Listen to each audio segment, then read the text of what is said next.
할렐루야. 네, 주일 리브 예배 오신 여러분을 주님으로 축복합니다. 옆에 계신 분을 인사하겠습니다. 사랑합니다. 축복합니다. 네, 오늘 말씀을 통해 함께 은혜 받으시고 또 귀한 찬양을 통해 영광 돌리는 은혜와 축복의 시간이 되시기를 바랍니다. 이 시간에 우리 먼저 원하고 바라고 기도합니다. 찬양하겠습니다.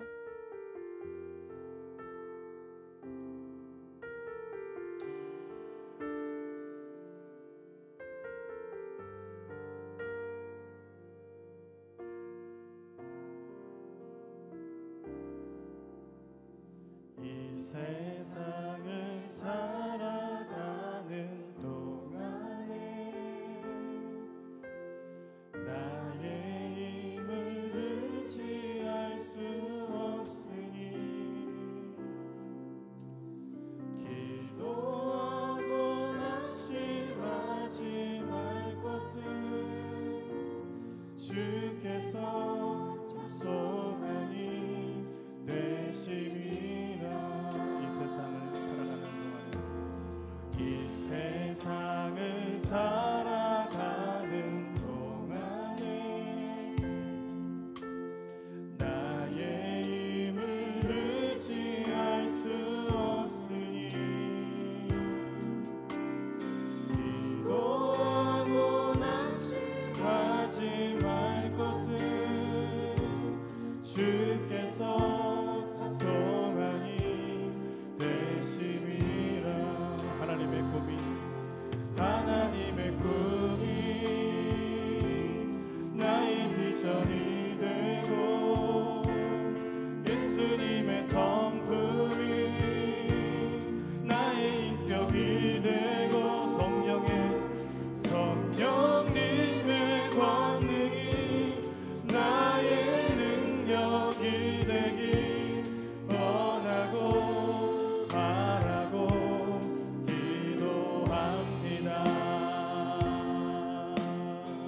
함께 섬하면서 2절을 찬양하겠습니다. 주의 길을 걸어가는 동안에 세상의 것 의지할 수 없으니 감사하고 낙심하지 말 것은 주께서 기쁨이 되심이라. 하나님의 꿈이 나의 비전이 되고 예수님의 성품이 나의 인격이 되고 성령님의 권능이 나의 능력이 원하고 바라고 기도합니다. 하나님의 꿈이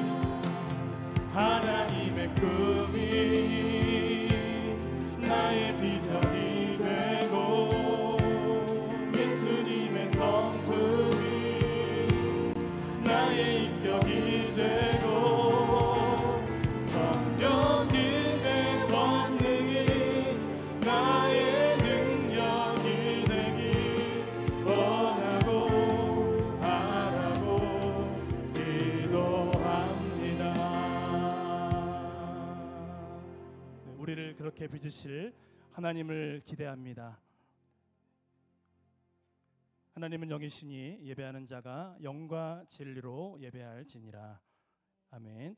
우리 다 같이 일어나셔서 사도신경으로 신앙 고백을 드리도록 하겠습니다. 나는 전능하신 하나님 아버지 천지의 창조주를 믿습니다.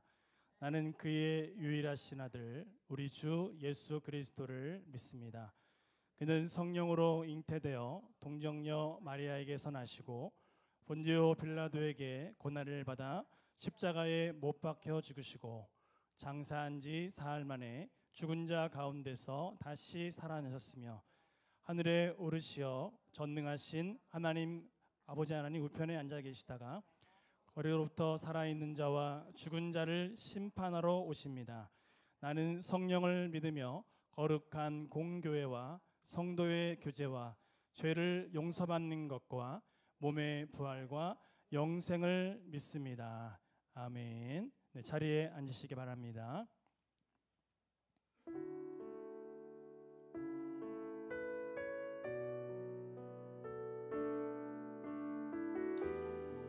우리 시간에 가사를 생각하며 언제나 주님께 감사해 찬양하겠습니다. 아침 안개 눈앞 가리는 나의 약한 믿음 의심 쌓일 때 부드럽게 다가온 주의 음성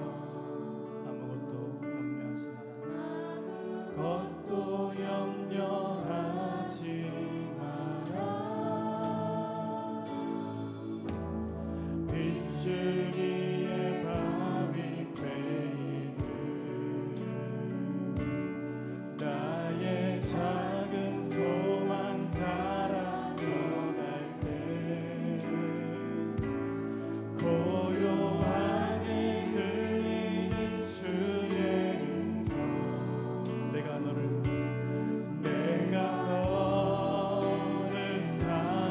사랑하노라. 아멘.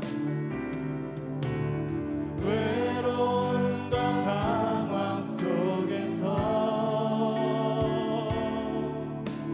주님 앞에 나아갈 때에 위로하시는 주님 나를 도우사 상한 나의 마음 감싸 주시네 십자가에 보여줘서 주의 크신 사랑 알게 하셨네 주님께 감사하리라 언제나 주님께 감사해. 다시 한번 주님의 은혜에 감사하는 마음으로 함께 찬양하겠습니다. 아침 안개 눈앞 가리는 나의 약한 믿음 의심 쌓일 때 부드럽게 다가온 주의 음성 아무것도 염려하지 마라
찬양하며 올려드립니다. 하나님, 오늘도 나와 함께 하심을 믿습니다. 하나님께 감사드립니다.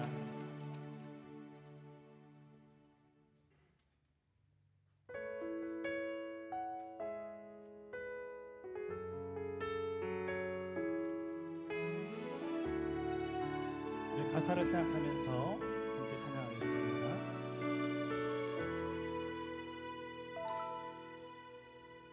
무명이어도 공허하지 않는 것은 예수 안에 난 만족함이라. 가난하여도 부족하지 않은 것은 예수 안에 오직 나는 부요함이라.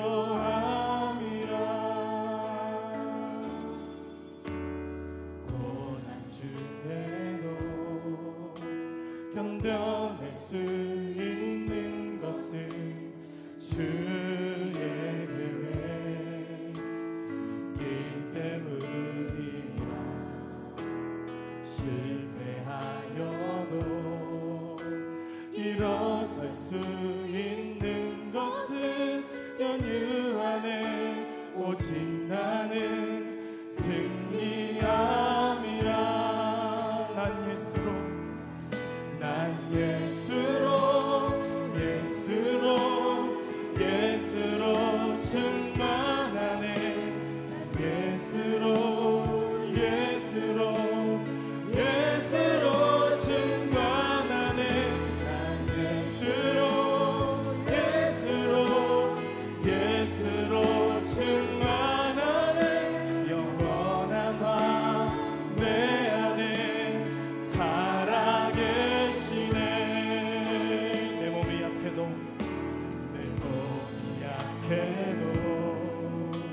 낙심하지 않는 것은 예수 안에 난 완전함이라. 화려한 세상 부럽지 않은 것은 난 예수로 충만함이라. 함께 고백합니다. 난 예수로 충만하네. 세상 모든 것들도 부럽지 않네. 아멘. 난 예수로 충만하네. 영원한 왕 내 안에 살아계시네. 난 예수로 충만합니다. 난 예수로 충만하네. 세상 모든 풍파도 두렵지 않네. 난 예수로 충만하네. 영원한 왕 내 안에 살아계시네. 내가 너를 지명하여 불렀나니 너는 내 것이라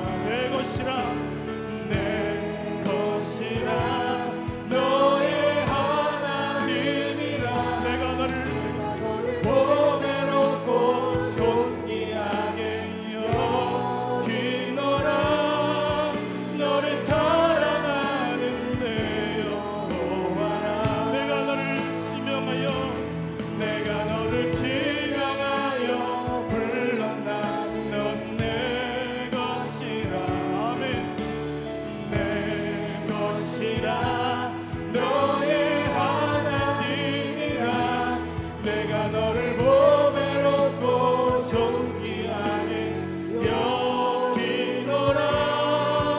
너를 사랑하는 내 여호와라. 오늘 주님 말씀하십니다. 두려워하지 말라. 내가 너와 함께함이라. 놀라지 말라. 나는 내 하나님이 됨이라. 내가 너를 굳세게 하리라. 참으로 너를 도와주리라.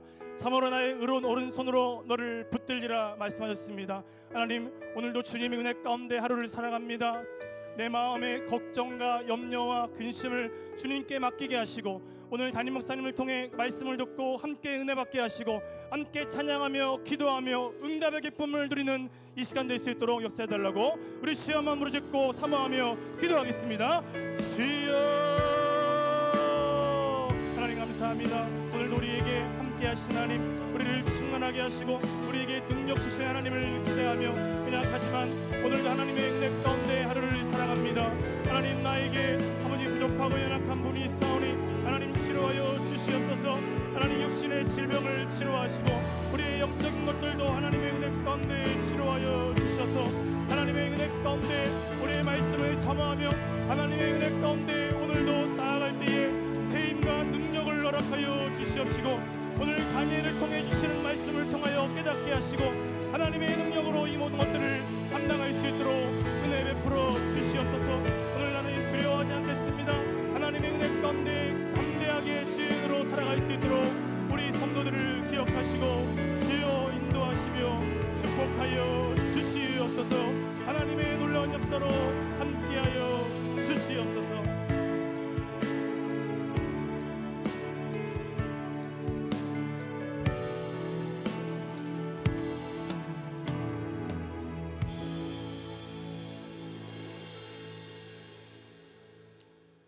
영광과 존귀를 받으시기에 합당하신 하나님 아버지, 2024년 한 해의 마지막 주일 저희를 주님의 전에 모이게 하시고 온전한 예배를 드릴 수 있도록 인도하신 주님께 감사와 찬양을 올려드립니다. 지난 시간들을 돌이켜보면 저희는 때로는 광야의 길을 걸었고 때로는 잔잔한 물가에서 주님의 위로를 누렸습니다. 여호와는 나의 목자시니 내게 부족함이 없으리로다 하신 말씀처럼 어려운 순간에도 주님의 손길로 채워주시고 지켜주신 은혜를 기억합니다. 이 한 해를 지내며 저희가 얻게 된 모든 것, 이루어진 모든 일이 주님의 은혜임을 고백합니다. 삶의 풍랑 속에서도 저희를 붙들어 주신 주님, 찬송과 감사를 올려드리며 주님이 행하신 모든 일에 영광을 돌립니다. 주님의 돌보심 없이는 저희의 삶이 오늘에 이룰 수 없었음을 기억하며 온 마음으로 감사의 예배를 드립니다. 사랑의 하나님 아버지, 이 시간 저희는 한 해 동안 주님을 온전히 따르지 못했던 부족함을 고백합니다. 주님의 뜻을 외면하고 세상의 헛된 길로 눈을 돌렸던 저희들을 용서하여 주옵소서. 저희의 영혼이 때로는 메마른 가지처럼 생기를 잃었고 믿음의 열매를 맺지 못했음을 고백합니다. 새로운 해를 시작하며 우리의 심령을 새롭게 하여 주시옵고 또 옛것을 벗어버리고 주님의 새날을 기대하며 나아가게 하옵소서. 새해에는 주님의 말씀으로 우리의 발걸음을 인도하시고 우리의 삶을 거룩한 산제물로 드리는 믿음의 삶이 되게 하옵소서. 하나님 아버지, 각 가정을 지켜주시고 온사랑교회를 세워주심에 감사드립니다. 가정이 주님의 사랑으로 하나 되어 갈등 대신 화목이 넘치고 불안 대신 평강이 넘치는 가정이 되게 하옵소서. 우리 교회가 복음의 사명을 충실히 감당하며 세상 속에서 믿음과 소망의 등불이 되게 하옵소서. 어두운 세상 속에서 진리의 깃발을 세우며 구원의 방주가 되어 많은 영혼을 주님께 인도하는 교회로 사용하여 주옵소서. 목사님과 교역자들에게 성령의 능력과 지혜를 더하셔서 말씀의 권능으로 성도들의 영혼을 채우게 하옵소서. 경제적 고난으로 힘들어하는 가정들과 사업체들을 이루하시고 필요한 것을 채워 주옵소서. 이 땅에 주님의 평강이 임하여 가난한 자가 소망을 잃지 않게 하시고 악한 자가 주님을 의지하게 하옵소서. 이 민족이 다시금 주님의 말씀으로 일어나며 복음으로 열방을 섬기는 축복의 통로가 되게 하옵소서. 사랑의 주님, 한 해 동안 주님을 위하여 힘써 헌신한 주의 일꾼들이 있습니다. 예배 안내로 또는 성가대로 또는 교사로 식당 봉사로 차량으로 교회 청소팀으로 전도팀으로 방송으로 섬겨왔던 이들에게 복의 복을 내려 주옵소서. 자신의 맡은 사명을 최선을 다하여 수고한 이들입니다. 주여 저들에게 은혜를 더하시고 복을 더하시사 그들의 삶에 하나님이 풍성한 은혜가 임하게 하옵소서. 목회 일령으로 힘써 달려온 담임 목사님도 기억하여 주옵소서. 한 해 동안 주님을 위하여 몸된 교회를 위하여 성도를 위하여 헌신해왔던 시간들을 주님께 보시었사오니 성령으로 충만케 하시고 육신적 건강을 더하사 능히 하나님께서 주신 사명을 감당하게 하옵소서.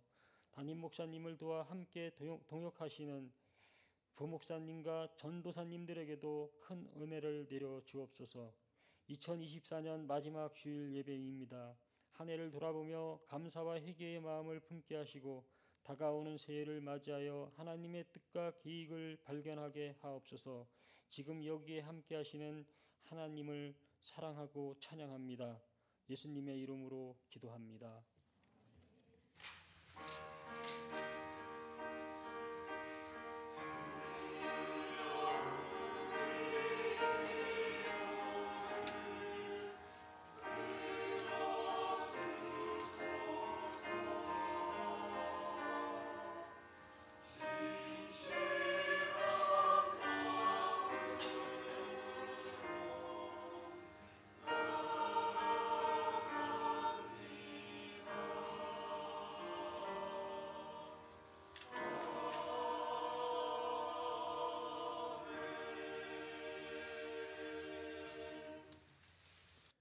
오늘 주실 하나님의 말씀 다니엘서 12장 1절에서 13절 말씀입니다.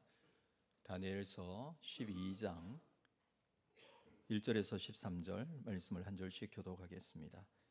그때에 내 민족을 호위하는 큰 군주 미가엘이 일어날 것이요 또 환란이 있으리니 이는 개국 이래로 그때까지 없던 환란일 것이며 그때에 내 백성 중 책에 기록된 모든 자가 구원을 받을 것이라.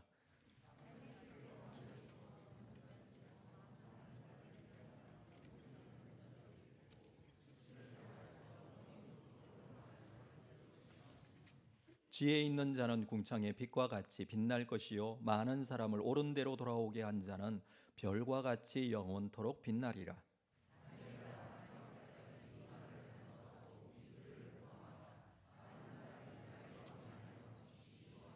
나 다니엘이 본즉 다른 두 사람이 있어 하나는 강 이쪽 언덕에 섰고 하나는 강 저쪽 언덕에 섰더니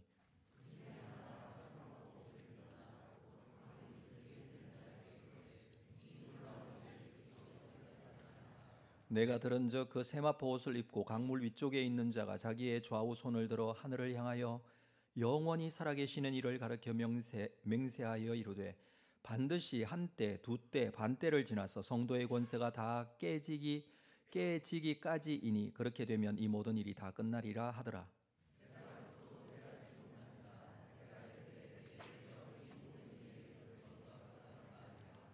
그가 이르되 다니엘아 갈지어다. 이 말은 마지막 때까지 간수하고 봉함할 것임이니라.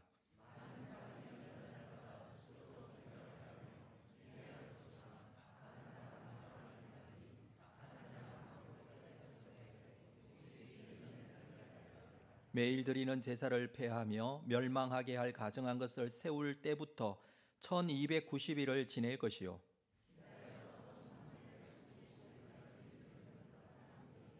함께 읽습니다. 너는 가서 마지막을 기다리라.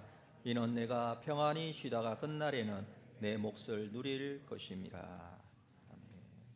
준비하신 헌금 하나님께 드리겠습니다.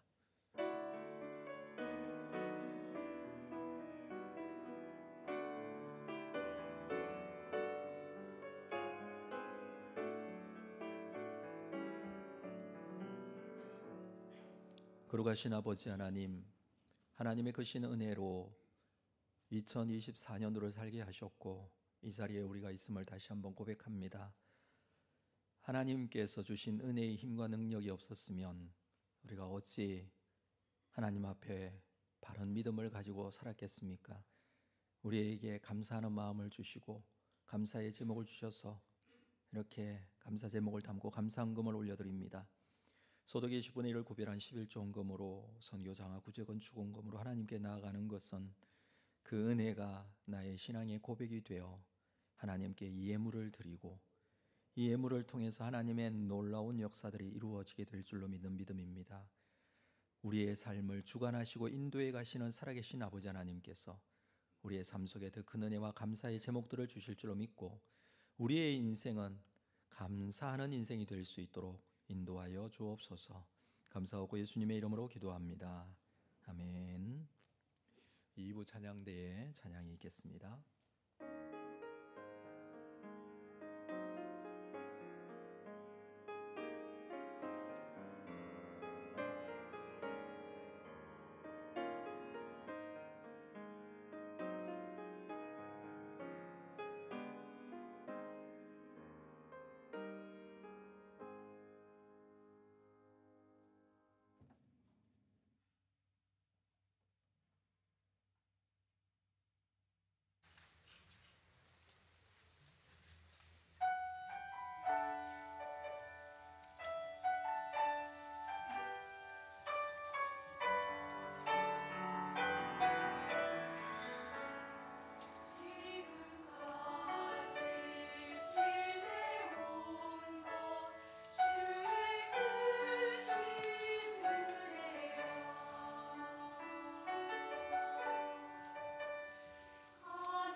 귀한 찬양 감사합니다. 우리 2024년 한 해 동안 우리 찬양대로 섬겨주신 2부 찬양대 수고하셨습니다. 우리 박수로 한 번 더.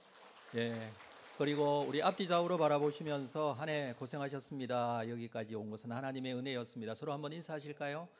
네, 하나님의 은혜였습니다. 그렇습니다. 우리 마지막 주일을 맞이했는데 하나님께서 은혜 베풀어 주셔서 여기 있는 것 같습니다. 교회 소식 좀 나누도록 하겠습니다. 다음 주일에 예결산을 위한 공동회의가 있습니다. 다음 주일은 1월 5일입니다. 2부 예배 후에 분당에서 있겠습니다. 특별히 좀 부탁드리고 싶은 것은 우리 공동회의에 세례교인, 우리 온사랑교회 등록 세례교인이 참여하셔야 되는 모임입니다. 다 참여해 주시기를 바라고 중요한 내용을 좀 결정하고자 합니다. 그래서 꼭 참석해 주시기를 바랍니다. 우리 2025년 일꾼 임명 주보 별지로 여러분께 넣어드렸는데 그 별지에 있는 내용대로 임명합니다. 2025년 한 해 동안 충성해 주시기를 바랍니다. 명단을 확인하시고 꼼꼼히 보시고 또 해야 할 일들, 또 여러분 봉사로 사역으로 신청해 주신 부분들 감사한데 아직 좀 빈자리가 좀 많이 느껴집니다. 보시고 또 일꾼 임명 봉사 신청에 추가해야 되실 분들 함께 해주시면 감사하겠습니다. 2025년도에 내년이 다음 주일인데 예배 시간이 변경이 됩니다.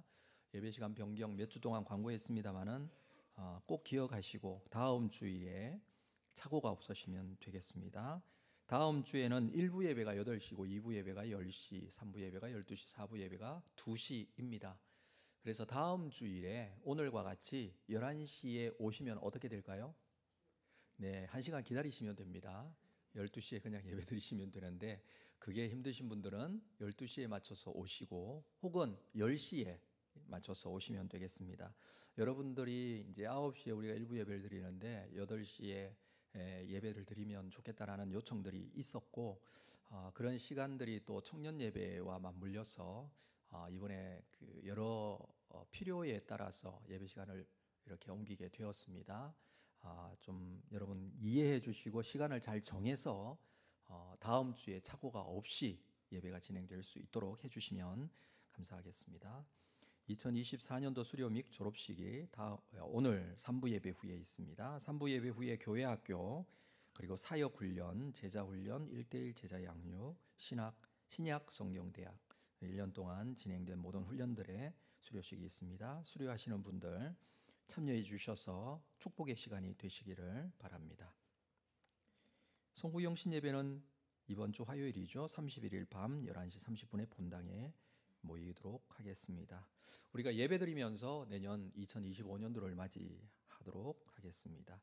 이 시간에는 신앙 결심 카드와 기도 제목 적는 시간들이 있습니다. 해마다 우리가 송구영신 예배 때 해오던 건데 2024년도에 결심 카드 적으신 거 여러분 기억나십니까? 기도 제목과 함께 적으셨는데 그것은 또 돌려드리도록 하겠습니다. 내가 한 해 동안 어떻게 살았는지 확인하시고 또 결심하시는 그런 시간이 되었으면 합니다. 신년 안수기도는 특세 때 진행이 되겠습니다.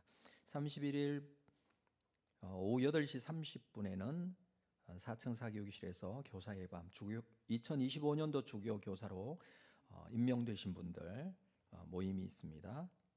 이번 주 수요 예배는 우리 캄보디아의 정재욱 선교사님 한국에 들어오셨는데 말씀 전해 주시겠습니다. 오늘 3부 예배는 마지막 우리 주일날 3부 예배는 장한길 목사님, 우리 청년 담당 목사님이 말씀을 전해 주시겠습니다. 신년 특별 금요 기도회가 이번 주 금요일 1월 3일 날 있겠습니다. 새롭게 한 해를 시작하면서 여러분 금요 기도에 나오셔서 기도로 하나님께 나아가는 그런 시간 되었으면 좋겠습니다. 우리 다 나오시고 특별히 좀 하나님 앞에 새로운 결심을 가져야 될 우리 교회의 직분자들, 오늘 임명 받으신 분들 주님 앞에 다 나오셔서 기도로 시작했으면 좋겠습니다. 신앙 작정 주일은 다음 주 첫째 주일입니다. 신년 세일의 특별 새벽기도회 광고 드린 대로 1월 6일 월요일부터 24일 금요일까지 3주간에 걸쳐서 진행이 되겠습니다. 다니엘 말씀을 나누면서 우리에게 주신 기회인 것 같습니다. 다니엘처럼 세일의 특별 기도회를 우리가 가지고자 하는데 함께 동참해 주시기를 바라고, 특세 때에 차량 운행이 필요하신 분들이 있습니다.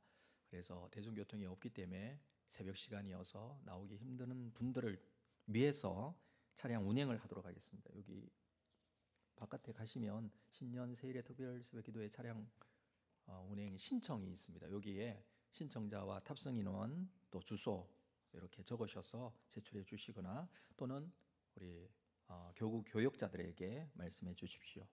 주변에서 새벽기도 차량을 이용해서 나오시는 분들을 연결을 해드리거나 아니면 차량 운행을 할 생각입니다.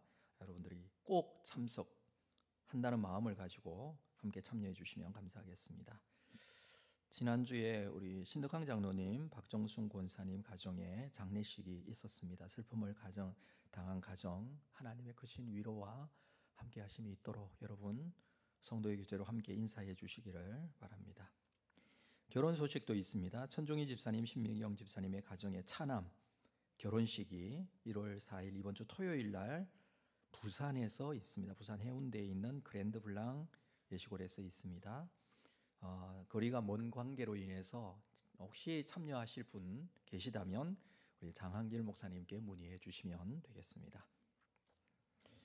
주의 은혜로 지금까지 살아왔음을 고백하며 주님께 나아가는 우리 예배가 되기를 바라고, 내년에는 더 큰 은혜가 있게 될 줄로 믿습니다. 우리 한번 기도하고 오늘 말씀 나누도록 하겠습니다. 거룩하신 아버지 하나님, 우리의 삶 속에 행하셨던 하나님을 고백합니다. 모든 것이 하나님의 은혜였음을 고백합니다. 또 하나님의 은혜가 없이 우리가 살 수 없음을 고백합니다. 늘 하나님의 은혜는 우리에게 말씀으로 찾아온다는 사실을 다시 한번 기억합니다. 오셔서 오늘 친히 말씀하여 주시옵소서. 부족한 종을 통해서 이 자리에 말씀을 선포하게 하셨는데 하나님께서 주시는 말씀의 은혜만이 우리 가운데 고백되어지는 귀한 시간 될 수 있도록 주의 성령으로 주장하여 주옵소서.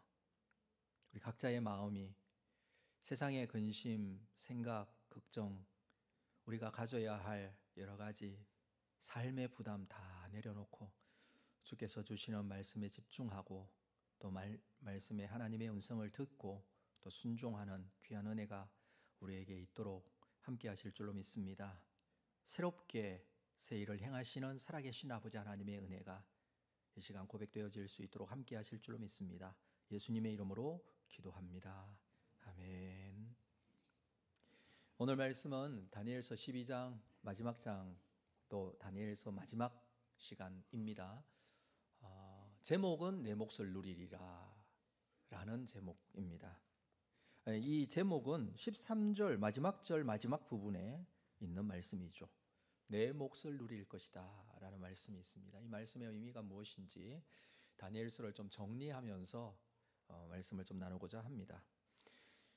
다니엘 10장부터 다니엘의 환상의 내용이 11장 12장까지 계속 이어지고 있습니다.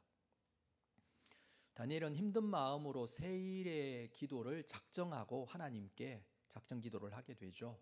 제한된 금식을 하면서 하나님의 뜻을 구했습니다. 이 다니엘에게 하나님의 응답이 찾아왔습니다. 하나님께서는 하나님의 다니엘의 기도에 대한 응답으로 말씀하셨습니다. 환상을 보여주시면서 특별히 11장에서 우리가 지난주 나눈 말씀에서는 진리의 글에 있는 내용들을 보여주시면서 그 내용은 지금부터 이루어지게 될 미래에 일어날 일들에 대한 이야기들이었습니다. 사실 그 이야기들은 지나와서 보니 너무 상세하게 자세하게 기록된 말씀인 그 말씀대로 이루어진 것을 우리가 확인하게 되지만 그 말씀을 듣는 다니엘의 입장에서는 참 이게 무슨 말의 의미인지를 깨닫기가 쉽지 않은 그런 말씀이었습니다. 그렇지만 그 말씀대로 이루어진다라는 사실을 우리는 확인하게 되었습니다. 페르시아 제국의 이야기뿐만 아니라 헬라 제국, 다시 헬라 제국이 4등분으로 나누어지고 그리고 그 중에서 남방과 북방 왕들의 이야기가 자세하게 예언되어졌습니다. 그 중에서 안티오쿠스 4세인 에피파네스에 대한 이야기 11장 21절 이후에 길게 자세하게 기록이 되었죠. 다니엘서에 예언되어 있는 대로 실제 역사에 있어서 이스라엘을 그렇게 괴롭혔던 사람입니다. 신앙적으로 하나님을 믿는 사람에 대한 이 심한 핍박을 했던 사람이었습니다.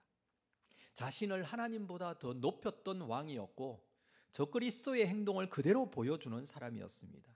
그렇지만 그의 최종적 결과를 11장 마지막 절인 45절에서 이렇게 기록하고 있습니다. 45절, 그가 장막 궁전을 바다와 영화롭고 거룩한 산 사이에 세울 것이나 그의 종말이 이르리니 도와줄 자가 없으리라. 그에게는 종말이 있었습니다. 자신을 신보다 높이던 에피파네스는 죽었습니다. 결국 하나님을 대항하는 모든 악은 심판을 면치 못한다라는 것을 보여주는 것이죠. 이 에피파네스의 종말을 말하는 것은 이 한 사람만의 이야기를 이 성경에서 기록하고 있는 것은 아닙니다. 그 후에 있을 수많은 에피파네스와 같은 사람들, 이들은 결국 하나님의 심판으로 종말을 고하게 될 것입니다. 그 말씀이 11장의 내용의 말씀이었고, 말씀드린 대로 이 12장의 내용은 11장과 이어지는 말씀이에요. 그래서 1절에 이렇게 기록하고 있습니다. 그때에로 시작이 되고 있죠. 그때라는 것은 11장에 있는 내용의 때, 그때에 내 민족을 호위하는 큰 군주 미가엘이 일어날 것이요 또 환란이 있으리니 이는 개국이 이래로 그때까지 없던 환란일 것이며 그때에 내 백성 중 책에 기록된 모든 자가 구원을 받을 것이다. 그때에 이런 어려움들이 있을 것이고 어렵게 하는 사람들이 있을 것이고 이런 악한 왕들이 일어나고 힘들고 어려운 일들이 있겠지만 그때에 미가엘이 일어날 것이다. 하나님께서 미가엘 천사를 보내주신다 그 말이죠. 내 민족을 호위하는, 이스라엘 민족이 그렇게 어려움을 당할 때에 그 민족을 호위하는 미가엘 천사를 하나님께서 보내주실 것이고 믿음의 사람들을 그냥 고와 같이 버려두지 않으시겠다는 말씀이에요. 하나님의 함께하심이 분명히 있다는 말씀이죠. 그래서 미가엘 천사를 보내주겠다. 미가엘 천사장은 마귀를 대적하여 전쟁하는 천사예요. 무슨 말이냐면 전쟁을 불사하면서 주의 백성들을 보호하시도록 그는 보내심을 받았다라는 거예요. 하나님의 보호하심이 이렇게 그 환난과 핍박과 고난 속에서도 있게 될 것이다. 그래서 환난이 있으리니라는 말씀이 이어져 나옵니다. 개국이 이래로 그때까지 없던 환난, 그 환난의 크기가 굉장히 큰 환난, 힘들고 어려운 환난, 실제로 이런 일이 있었다 그랬죠. 이런 안티오쿠스 4세가 백성들, 이스라엘 주의 백성들을 그렇게 핍박했던 일들이 있었다라는 것입니다. 그러나 그때에 내 백성인 하나님의 백성 중에서 책에 기록된 모든 자가 구원을 받을 것이다. 핍박은 있지만 책에 기록된 모든 자. 여러분, 이 책에 기록됐다 그러는데 이 책은 무슨 책일까요? 말씀해 주신 것처럼 생명책이라고 합니다. 생명책. 요한계시록 20장 이후에 보면 이런 말씀들이 있죠. 요한계시록 20장 11절, 또 내가 크고 흰 보좌와 그 위에 앉으신 이를 보고 땅과 하늘이 그 앞에 피하여 간되었더라. 이 요한계시록은 요한이 하나님께서 보여주신 환상을 기록한 책이죠. 이 인생의 세상의 종말의 때에 어떤 일이 있을 것인가를 기록했는데 12절 볼까요? 또 내가 보니 죽은 자들이 큰 자나 작은 자나 그 보좌 앞에 서 있는데 책들이 펴 있고 또 다른 책이 펴졌으니 곧 생명책이라. 죽은 자들이 자기 행위를 따라 책들에 기록된 대로 심판을 받으니. 심판은 마지막 때에 분명히 있습니다. 생명책에 기록된 대로 심판을 받습니다. 너무 불안해하지 마십시오. 혹시 악인이 심판을 받지 못할까? 의인이 이렇게 끝나버릴까? 아니요, 그렇지 않습니다. 반드시 심판이 있는데 어떻게 해요? 생명책에 기록된 대로. 13절, 바다가 그 가운데에 죽은 자들을 내주고 또 사망과 음부도 그 가운데 죽은 자들을 내주며 각 사람이 자기의 행위대로 심판을 받고 사망과 음부도 불못에 던져지니, 이것은 둘째 사망이 있습니다. 안티오쿠스 4세 에피파네스가 죽었다 해서 끝나는 게 아니에요. 둘째 사망이 또 있어요. 그건 하나님의 심판이에요. 15절, 누구든지 생명책에 기록되지 못한 자는 어떻게 돼요? 불못에 던져지리라. 생명책은 생명을 얻게 되는 책. 그 이름이 생명책에 있는 자는 구원을 받게 된다. 오늘 말씀에서 분명히 말해주고 있죠. 자, 이때에 어떤 일이 일어날 것인지에 대해서 오늘 다니엘서에서도 정확하게 기록을 해주고 있어요. 2절 말씀 보겠습니다. 2절 같이 읽겠습니다. 시작. 땅의 티끌 가운데에서 자는 자 중에서 많은 사람이 깨어나 영생을 받는 자도 있겠고 수치를 당하여 영원히 부끄러움을 당할 자도 있을 것이다. 마지막 때에 생명책에 기록되어 있는 사람은 영원히 구원을 받는다라는 말씀을 이렇게 또 자세하게 설명을 해주고 있어요. 어떻게 해요? 땅의 티끌 가운데 자는 자 중에서 많은 자들이 깨어납니다. 이건 무슨 말이냐면 많은 자라고 해서 많은 자가 깨어나고 또 적은 자는 깨어나지 않고 이 뜻이 아니라 여기서 많은 자는 모든 자가 깨어난다는 뜻이에요. 죽은 자는 모든 사람이 다 부활합니다. 죽더라도 부활해요. 그래서 우리가 죽음이라는 것으로 우리 믿는 자들은 절망으로 끝나지는 않아요. 이별의 슬픔을 가지고 있지만 절망하지는 않습니다. 왜냐하면 모든 자들이 다 부활하기 때문에. 그래서 땅의 티끌 가운데 자는 자 중에서 다 부활합니다. 티끌, 하나님께서 이 티끌은 흙먼지를 말하거든요.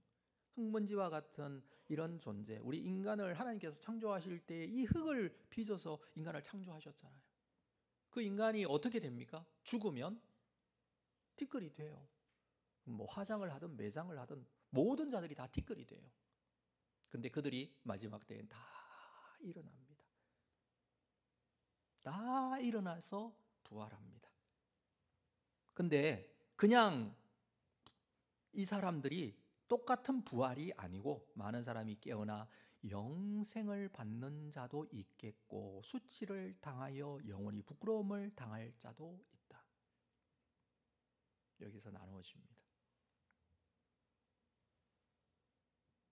모두 영원한 삶을 살게 되는데 문제는 어떤 영원한 삶을 사는가라는 거예요.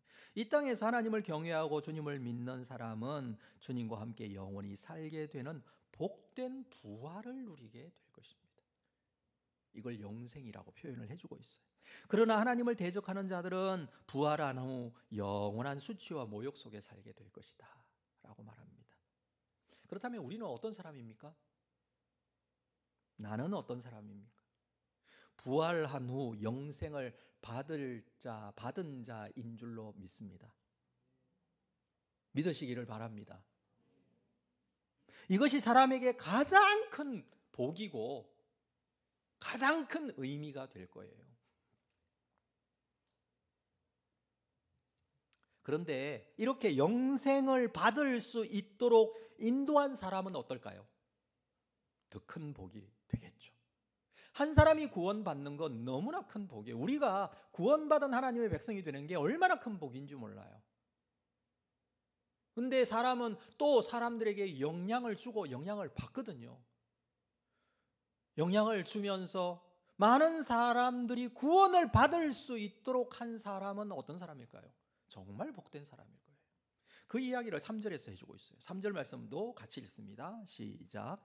지혜 있는 자는 궁창의 빛과 같이 빛날 것이요 많은 사람을 옳은 대로 돌아오게 한 자는 별과 같이 영원토록 빛나리라. 많은 사람을 옳은 대로 돌아오게 한 자. 사랑하는 성도 여러분, 1년 동안 한 여러분의 사역이 헛된 게 아니에요. 여러분의 봉사가 헛된 게 아니에요.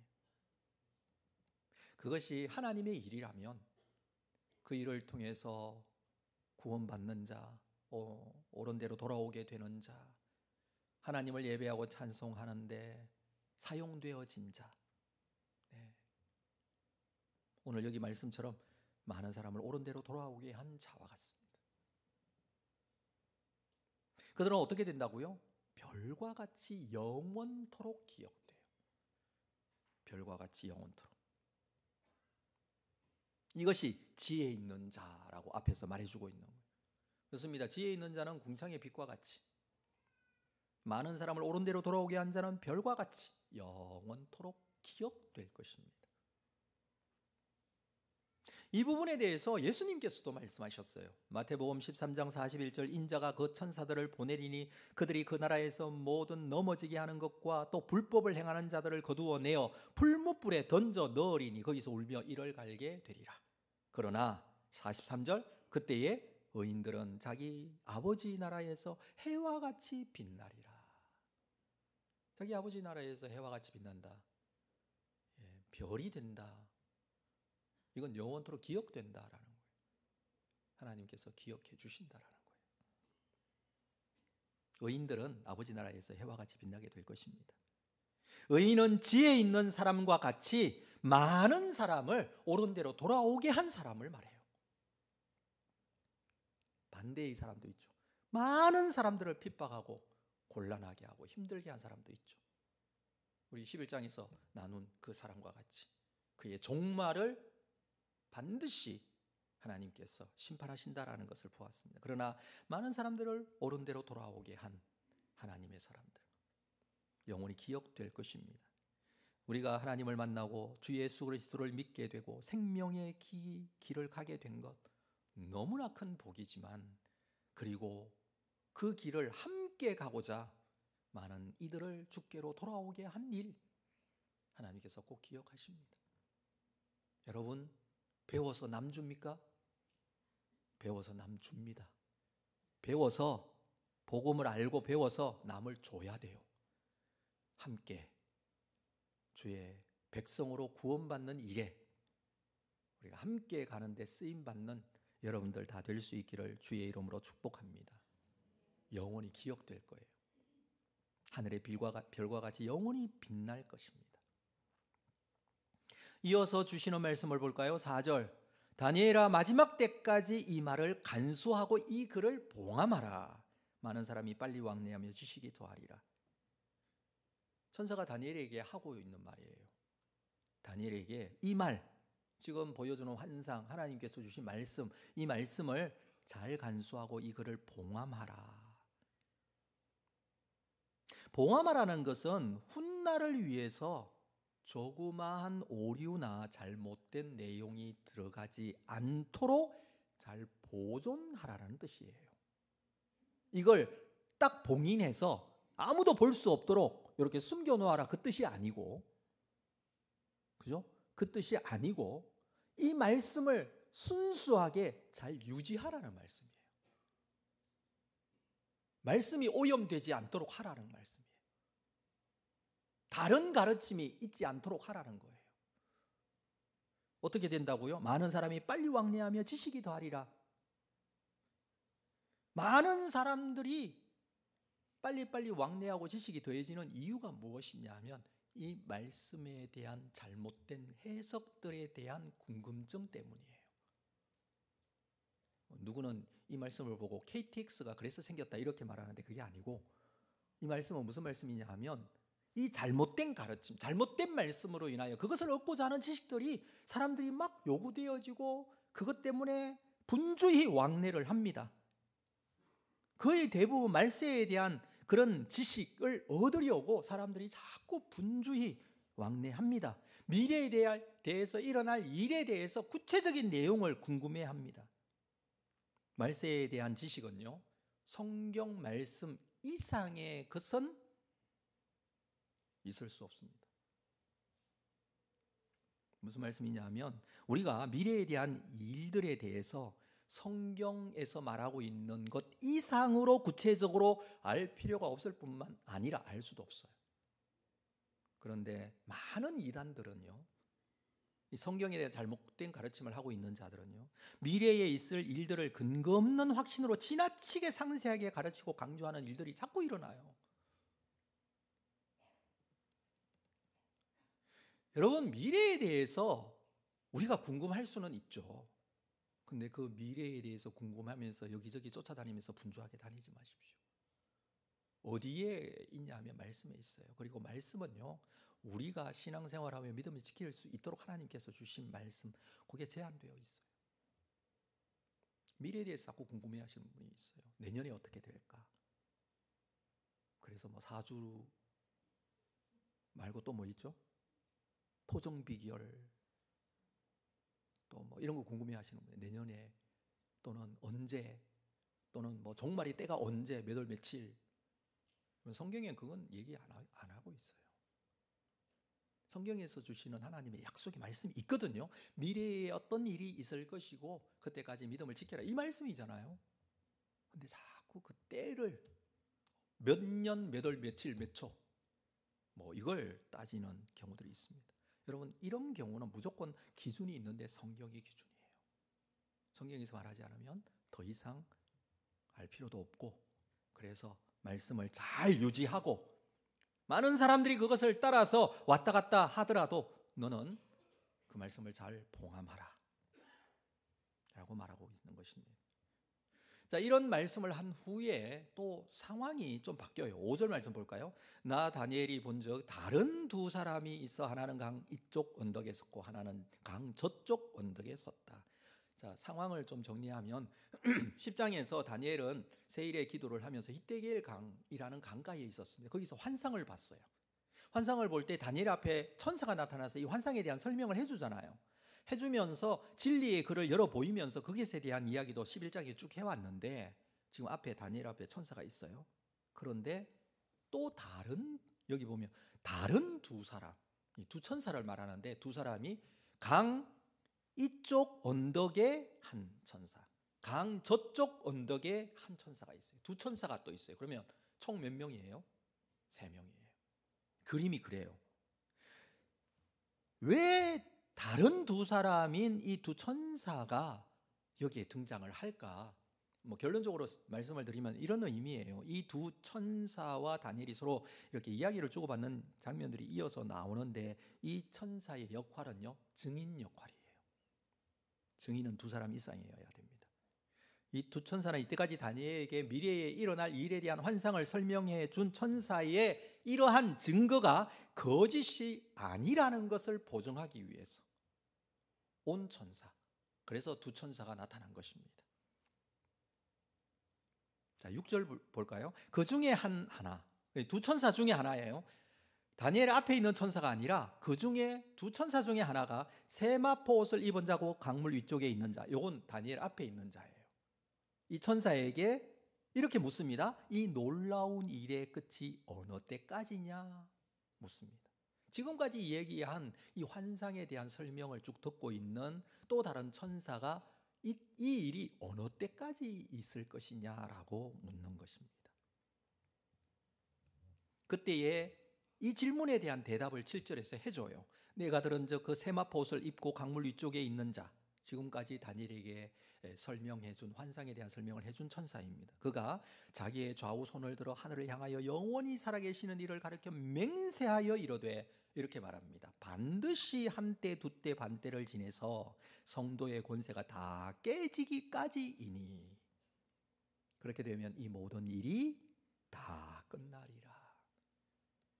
한때, 두때, 반때를 지난다라고 합니다. 그때는 성도의 권세가 다 깨집니다. 이건 성도가 고난을 당하게 된다, 힘든 일이 있다라는 거예요. 그러한 기간이 있다는 거예요. 근데 그 기간이 얼마냐? 얼마예요? 한때, 두때, 반때다. 근데 그 한때가 얼마일까요? 몰라요.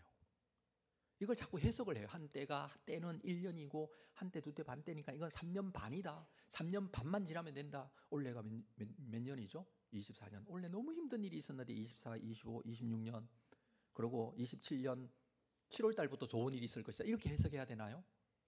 그게 아니라는 거예요. 기간이라는 거예요, 이건. 그 기간을 천사가 반드시 이 모든 일이 지나가고 나면 모든 일이 다 끝날 것이다. 근데 성도의 권세가 다 깨져요. 성도가 그만큼 힘들고 어려운 핍박이 있을 것인데 그것이 끝이 나야 된다. 부활이 있기 전에 어려움이 있고 핍박이 있다는 것을 말합니다. 앞에서 부활에 대한 이야기를 했는데 그 일이 이루어질 때까지 무슨 일이 있다고요? 한때, 두때, 반때를 지나게 된다는 거예요. 그게 하루 이틀 반나절일 수도 있고 1시간, 2시간, 반 시간일 수도 있고 1년, 2년, 반년일 수도 있고 사람에게 따라 다 다르겠죠. 이것이 말씀이 사람마다 다 적용이 다르잖아요. 그래서 그 기간들이 있다는 것을 말합니다. 자, 이번에는 그래서 다니엘이 물어요. 8절 내가 듣고도 깨닫지 못한지라 내가 이르되 내 주여 이 모든 일의 결국이 어떠하겠습니까? 결국에는 어떻게 되겠습니까? 이 질문을 했는데 9절에 대답합니다. 9절 같이 읽겠습니다. 시작. 그가 이르되 다니엘아 갈지어다. 이 말은 마지막 때까지 간수하고 봉함할 것이다. 다니엘아 가거라. 이때에 강가에 와서 뭐 했어요? 기도했어요. 환상을 보여주면 응답을 주셨어요. 그리고 어떤 일이 있을 것이다. 성도가 당하게 되는 이 고난의 일들이 부활 전까지 이루어지게 될 일들에 대해서 얘기하고 있어요. 그때 무슨 일이 있습니까? 물으니까 가거라라고 하는 거예요. 이 삶의 현장으로 돌아가라는 거예요. 네가 해야 될 것은 무엇이라고요? 마지막 때까지 이 말씀을 간수하고 봉함하라. 말씀을 잘 지켜라. 순수한 말씀대로 살아라. 그 말씀입니다. 미래에 일어날 일에 대해서 너무 지나치게 집착하지 말라는 것입니다. 물론 미래에 대해서 하나님은 다 아세요. 2025년도에 무슨 일이 일어날지 하나님 다 아세요. 그럼 우리도 하나님 나 궁금하니까 이거 가르쳐 주세요. 2025년도에 그래서 1월 달에는 이런 일이 있고 2월 달에는 이런 일이 있고 하나님께서 하시는 거 다 가르쳐 줬다고 생각해 보십시오. 그래서 나는 그때와 시를 다 한다고 생각해 보십시오. 그러면 내가 하나님 아닙니까? 이렇게 되는 것은요, 교만한 자가 하나님이 되려고 하는 것과 같아요. 그래서 미래에 대해서는요, 하나님께 맡겨드리고 하나님께서 주신 약속의 말씀은 꼭 붙들고 우리가 살아가는 것이 필요합니다. 이미 우리에게는 신앙생활을 할 수 있는 충분한 말씀을 주셨어요. 다니엘에게도 충분한 말씀을 주셨어요. 다니엘은 깨닫지 못해요. 이게 무슨 일인지 몰라요. 지금에 와서 우리가 이것을 해석하니 말씀대로 이루어진 것에 대해서 쫙 하나님이 알고 계시니 그 말씀을 쫙 주셨잖아요. 근데 다니엘이 그걸 알아요? 몰라요. 그게 누군지. 근데 그 말씀을 주셨어요. 오늘날 우리가 이걸 읽으면서 깨달아야 될 것이 무엇일까요? 하나님의 약속은 약속대로 이루어진다는 것이잖아요. 우리에게 주신 약속의 말씀이 무엇입니까? 가거라. 그죠? 가거라. 삶의 현장에 가서 믿음으로 살아라. 살게 될 때에 힘든 일이 있을 것이다, 없을 것이다? 있을 것이다. 한때, 두때, 반때 이런 기간이 있을 것이다. 그러나 그 기간도 믿음을 지키고 살게 되면 생명책에 기록된 자들을 하나님께서 구원하여 주시듯이 영생의 부활로 하나님께서 마지막 때에 그에게 영원한 삶을 허락하실 것이다 라고 말씀하고 계시는 겁니다. 자, 10절 말씀 이어서 볼까요? 많은 사람이 연단을 받아 스스로 정결하게 하며 희게 할 것이나 악한 사람은 악을 행하리니. 많은 사람은 연단을 받고 스스로 정결하게 하면 힘들어도 많은 사람은 의를 행하고 믿음으로 살게 되지만 악한 사람은 어떻게 됩니까? 그 기간에 악을 행합니다. 고난을 당할 때 악을 행하고 힘들 때 악을 행합니다. 악한 자는 아무것도 깨닫지 못합니다. 힘들기 때문에 그냥 힘든 것을 악으로만 삽니다. 그러나 지혜 있는 자는 깨닫습니다. 무엇을? 말씀을 깨닫습니다. 아, 하나님의 약속의 말씀이 있고 이 말씀은 말씀대로 이루어지는구나를 깨닫습니다. 이게 지혜 있는 사람이에요. 11절 매일 드리는 제사를 폐하여 멸망하게 할 가정한 것을 세울 때부터 1290일을 지날 것이죠. 여기 또 복잡한 숫자가 나와요. 1290일. 이건 무슨 기간일까? 여기저기 신학자들이 많이 해석을 해놨어요. 근데 다 맞지 않아요. 너무 다양하게 해석해 놨어요. 그 다음 볼까요? 12절 기다려서 1335일도 나와요. 이때까지 이르는 시간은 이르는 그 사람은 복이 마지막 때까지 그걸 1335일이에요. 그래서 이 날짜를 보고 한때 두때 반때는 3년 반이다 이렇게 해석하는 사람도 있어요.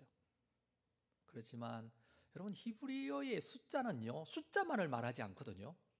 그게가 가지고 있는 담겨진 의미들이 너무 많이 있어요. 그래서 하나님께서 주시는 이 말씀은 말씀대로 이루어진다는 사실을 믿고 이 기간 동안에 우리는 어떻게 살 것인가가 중요하지 않습니까? 우리에게 주어지는 지금 2024년도를 살아보니 우리에게 주어지는 삶의 현실은 이랬어요. 2024년도와 같았어요. 그런데 한번 돌아보십시오. 23년도는 어땠나요? 네, 지구에 평화가 있었고 그때에는 모든 사람들이 다 즐겁고 기쁘게 살았나요? 아니요. 22년도는 어땠나요? 더 힘들었죠. 24년도 또 힘들었어요. 25년도는 어떻게 될 것 같아요? 잘 될 것 같아요? 제가 장담하건대 여기 계신 여러분들 다 한 살씩 다 먹고 나이는 더 많아질 거예요. 반드시. 이게 인생이에요. 이런 우리가 가져야 될 생각과 마음이 뭐냐라는 거예요. 이러한 시간들이 지날 것인데 그때의 믿음을 가지고 믿음을 지키면서 살아라, 그 말씀인데 마지막 13절 보겠습니다. 13절 같이 읽습니다. 시작. 너는 가서 마지막을 기다리라. 이는 내가 평안히 쉬다가 끝날에는 내 몫을 누릴 것이다. 마지막을 기다리라고 합니다. 자, 이 성경을 우리말 성경으로 좀 13절을 바꿔서 제가 가져왔는데 한번 볼까요? 너는 마지막까지 내 길을 가거라.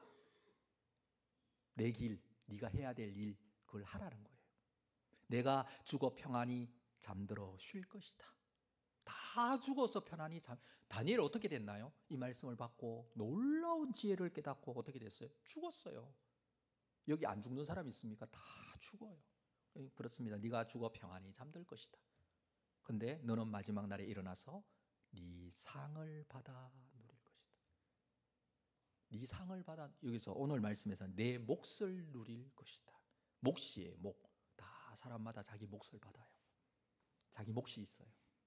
마지막 때에 받는 게 진짜 몫이에요. 몫이라는 이 단어를 보니까 고랄이라는 히브리어 단어인데 재밌는 뜻이 있어요. 이게 원래 뜻은 무슨 뜻이냐면 제비뽑기라는 뜻이에요. 제비뽑기를 하면은요, 사람들이 다 제비를 뽑으면은 자기에게 주어진 뽑힌 대로 받잖아요. 그 뜻이거든요. 우리는 어떻게 받을 수 있을까요? 네가 생명책에 기록되어 있고 네가 행한 대로 받게 될 것이다. 네 몫이 있다는 거예요. 그 몫은 어떤 몫이냐 하면 이 기다리는 시간 동안에 다니엘이 가서 삶의 자리에서 행하는 그 삶의 자리에서 어떻게 하는 것인지에 대해서 그 몫을 받게 될 것이다. 이렇게 미래에 대해서 알려주었으니 비록 현실이 힘들고 아프더라도 미래를 생각하고 부활의 소망을 간직하고 현재를 진실하게 살아라 라는 말씀. 그래서 내 길을 가거라라고 하는 거예요. 네가 해야 할 일을 해라 라는 거예요. 내 믿음을 지켜라 라는 말씀이에요. 우리가 살면서 갖게 되는 여러 가지 힘든 일들, 고난의 일들을 바라보면 참 우리는 늘 질문을 해요. 왜 나에게 이런 힘든 일들이 있을까? 사람마다 다 다른 고난이고 힘든 일들일 거예요. 고민이 생기면 왜 나에게 이런 고민이 생길까? 이런 고민이 있을 수도 있고, 건강에 문제가 있으면 왜 나에게 이 건강에 문제가 있을까라고 생각이 되고, 왜 그럴까? 막 이렇게 생각을 많이 하는데, 그 생각을 하면서도 우리가 가져야 될 근본적인 생각이 있어요. 여러분, 우리가 왜 힘들까요? 말씀드렸다시피 첫 번째 이유가 있어요. 우리가 힘들고 고통스러운 이유, 고난을 당하는 이유, 내년에도 그것을 예상할 수 있는 이유, 그것은 인간이 죄인이기 때문에 그래요. 죄인이 아닌 사람이 있나요? 없어요. 다 죄인이어서 그래요. 그래서 우리는 죄로 말미암아 죽을 존재예요. 앞으로 죽을 거예요. 죄가 찾아오면서 우리 모두는 다 죽게 되어 있습니다. 죄인은 살면서 고난 속에 있을 수밖에 없어요. 사람은 다 고난을 당해요. 그래서 여러분 살면서 아프고 살면서 또 힘들고 어려운 일들이 계속해서 생깁니다. 요즘 들어서 깨닫게 되는 것 중에 하나가요, 어릴 때보다는 이 늙어지면 나이가 들면 좀 이게 좀 인간의 인생에 좀 노하우도 생기고 이래서 좀 고난이 좀 덜해질까 이렇게 생각했는데 그게 아닌 것 같아요. 저의 좁은 소견으로 그렇게 여겨지더라고요. 20세 때에는 20가지의 고난이 있었다면 50세가 되면 이게 쌓여요. 그래서 50개의 고난이 생겨요. 1살 때는요. 무슨 생각할까요? 예, 먹는 생각하죠. 그때의 고난을 지금도 가지고 계시잖아요. 지금 뭐 먹는 거 걱정 안 하는 사람이 어디 있어요? 다 하죠. 여러분 그게 쌓여지는 거예요. 쌓여지고 그렇게 하면서 우리가 고난이지만 왜 무엇 때문에? 죄인이기 때문에. 그러나 우리에게는 산소망 대신 예수 그리스도를 믿음으로 말미암아 구원을 받게 된 자들이기에 두 번째 고난의 의미가 있어요. 두 번째 의미. 이건 뭐냐 하면 성도가 당하는 고난의 두 번째 의미는 그 고난과 고통의 시간을 통해서 주님의 뜻을 알고 주 예수 그리스도의 장성한 분량에까지 자라가는 시간이 된다는 거예요. 그래서 고난은 고난으로 끝나지 않고 그것을 통해서 우리에게 깨닫게 하시는 하나님의 깊은 의미가 있습니다. 한 가지 더 장담할게요. 두 번째 장담할 게 있는데 여러분 내년에 1살 더 드시지만 그만큼 주님의 뜻을 깨닫고 주님 앞에 더 가까이 나가게 될 것입니다. 나에게 주어진 고난의 의미가 깨달아지기 때문에 그래요. 저는 이 말씀을 준비하면서 예전에 제가 시골에서 있을 때에 추수하던 그런 장면 중에 하나가 기억이 떠오릅니다. 저도 20세가 되기까지 이 시골 농사 짓는 집안의 가정에서 살았기 때문에 누구보다도 그 부분에 대해서 잘 아는데 여러분 콩을 심으면 콩을 수확합니다. 그러면 콩가 열린 그 콩대를 다 잘라다가 말려요. 그리고 마당에다가 그것을 털기 위해서 콩털기를 하는데 그걸 털기 위해서는 무엇을 하는 줄 아세요? 도리깨질을 해요. 도리깨 아세요? 예, 도리깨 아는 사람이 있더라고요. 근데 옛날에는 도리깨를 그 대나무로 주로 많이 만들었거든요. 나무에다가 대나무 이렇게 회전할 수 있는 것을 해서 하는데 요즘에는 플라스틱으로 도리깨를 만들어 팔더라고요. 그 도리깨를 요즘 쓰더라고요. 아직까지. 자, 콩 털기를 하기 위해서 도리깨로 이렇게 내리쳐요. 세게 칠까요? 대충 칠까요? 너무너무 세게 쳐요. 이거 세게 칠수록 콩이 잘 털려요.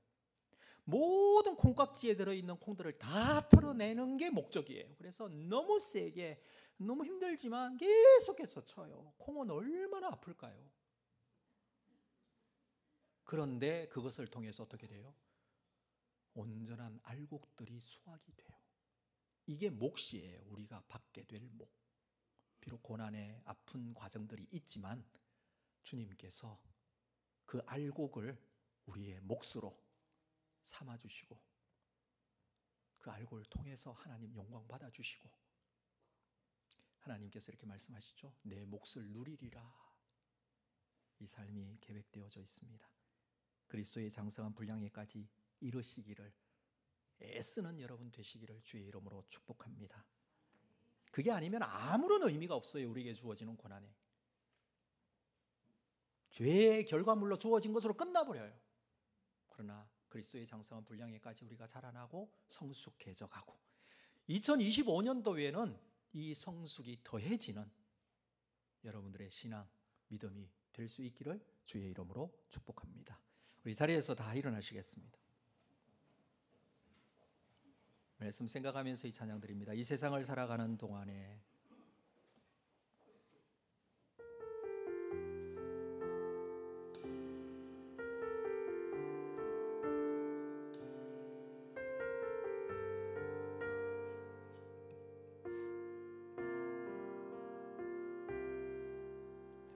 이 세상을 살아가는 동안에 나의 힘을 의지할 수 없으니 기도하고 낙심하지 말 것을 주께서 참 소망이 되시니 주의 길을 걸어가는 동안에 주의 길을 걸어가